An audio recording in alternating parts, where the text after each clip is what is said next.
Et tout de suite, les conseils du cœur avec Émilie. Bonsoir à tous, je suis super contente de vous retrouver, j'ai l'impression de ne pas avoir été ici depuis à peu près un siècle. C'est clair. Faut dire qu'en ce moment, mes journées, mes semaines, mes mois sont tellement chargés qu'une journée, ça ressemble déjà à un mois. Parfois, je me souviens d'un truc en me disant « Ah ouais, le mois dernier, j'ai fait ça ». Mais non, en fait, c'était il y a juste 2 jours. Bref, revenons à nos conseils du cœur qui vont parler aujourd'hui de cœur et de raison. Dans la vie, il y a les petits crushs, les crushs faciles et évidents. Pour un copain, un collègue, une connaissance, le mec du Franprix, le mec de l'accueil de ta salle de sport, clin d'œil à Romane, le meilleur ami de ta pote, bref, j'en passe. Je dis facile parce qu'il suffit de se lancer. C'est pas simple, mais il n'y a pas d'autre complication que celle d'oser. Il y a aussi les crushs complètement impossibles. Tu sais, ceux où c'est mort d'avance. Il n'y a aucune réponse en face, que de l'indifférence.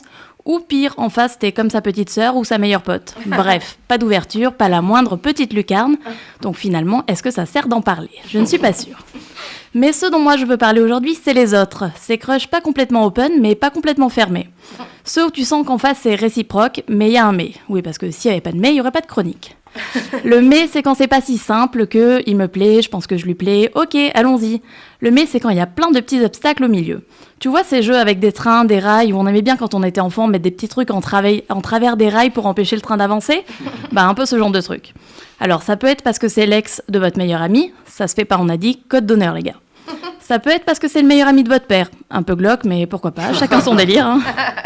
Ça peut être parce que c'est ton patron, et là ça pue, ça va être compliqué, ça peut finir en balance ton boss, fais gaffe. Ça peut être parce qu'il est marié, oups, complicado, ça pue les emmerdes, ça pue le tu vas souffrir, mais après tout, le cœur a ses raisons. Bref, il peut y avoir tous les obstacles du monde, malgré tout, vous avez ces petits papillons dans le cœur, et la très grosse sensation qu'en face c'est pareil. Est-ce qu'on doit suivre son cœur, se lancer à tête perdue dans quelque chose qui peut être très casse-gueule, mais qui peut aussi devenir l'histoire de votre vie ? Ou est-ce qu'on doit écouter sa raison et cette petite voix dans la tête qui dit « Va pas par là, tu vas souffrir, issue bouchée ». Les petits papillons ou la petite voix ? Bah la réponse elle est propre à chacun. Il y a les gens qui supportent pas la moindre idée de difficulté, qui préfèrent prendre le large et tourner le dos avant même qu'il y ait quelque chose à dire. L'avantage c'est qu'on évite les souffrances inutiles, c'est sûr. Mais est-ce que du coup on n'évite pas aussi les belles choses ? Question de point de vue. J'avoue, moi je suis un peu team histoire compliquée. Quand c'est trop lisse, trop facile, ça me saoule. Ne me demandez pas pourquoi. C'est pas un choix, c'est pas une envie, c'est juste un constat. Je dois être un peu détraquée, hein, mais j'adore ces sensations douloureuses qui me font vibrer de haut en bas et qui font battre mon cœur si fort que je me sens vivante comme jamais. Bah oui, pourquoi vous croyez que j'aime autant les histoires de Roméo et Juliette, Juliette et Marc dans Love Actually, Buffy et Angel, j'en passe. Je suis pas du genre à pas aller au bout d'une histoire parce que ça va faire mal. J'ai tellement fait l'impasse sur mes sentiments que finalement aujourd'hui, j'ai envie de tout ressentir, même quand ça fait mal. Et parfois, ça débouche aussi sur des très belles choses, et ça a encore plus de sens, je trouve. Donc oui, moi je suis vraiment en mode écoute ton cœur, je trouve qu'il faut pas avoir peur de souffrir, mais je comprends qu'on veuille se protéger.